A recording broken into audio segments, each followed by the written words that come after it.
बात पर बनी कि सभी नामों पर चर्चा हुई, विस्तृत चर्चा हुई, लेकिन कुल मिलाकर के ये बात सामने आई कि हमें प्रत्याशी के रूप में कोई पूर्व से ढूंढना चाहिए, भारत के पूर्वी क्षेत्र से ढूंढना चाहिए और हो सके और हमारा प्रयास हो महिला को हमको स्थान देना चाहिए।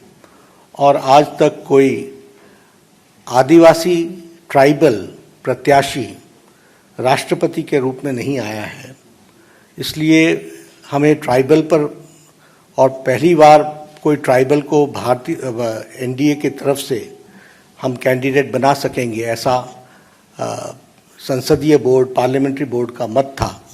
और इसलिए श्रीमती द्रौपदी मुर्मू, इनको राष्ट्रपति का प्रत्याशी घोषित किया गया है एनडीए की तरफ से।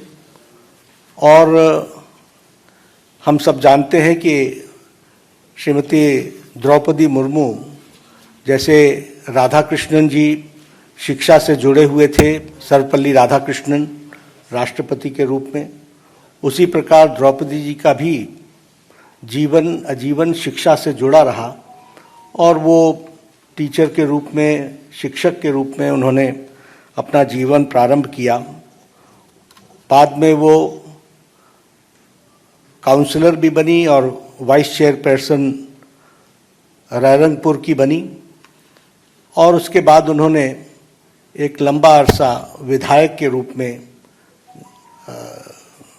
देखा और विधायक के रूप में वो मंत्री बनने का भी उनको सौभाग्य मिला। उन्होंने सरकार में मंत्री के रूप में भी गवर्नमेंट ऑफ उड़ीसा में transport, commerce, animal husbandry ministry और फिशरीज मिनिस्ट्री को भी उन्होंने संभाला।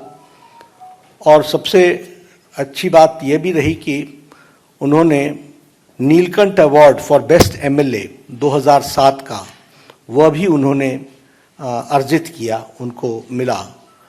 और बाद में वो 2015 से लेकर 2021 तक झारखंड स्टेट की गवर्नर रहीं। तो इस तरीके से उनका राजनीतिक जीवन रहा है।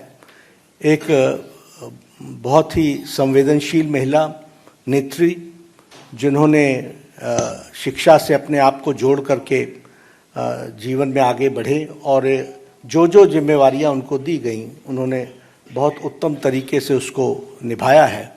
इसलिए एनडीए ने और एनडीए के सभी घटक दलों के साथ बातचीत होते हुए आज संसदीय बोर्ड ने श्रीमती द्रौपदी मुर्मू को अपना राष्ट्रपति के कैंडिडेट के रूप में घोषित किया है। बाकी जानकारियां और डिटेल हम देंगे, उनका बायोडाटा आपको अटैच कर दिया जाएगा। यही घोषणा मुझे करनी थी।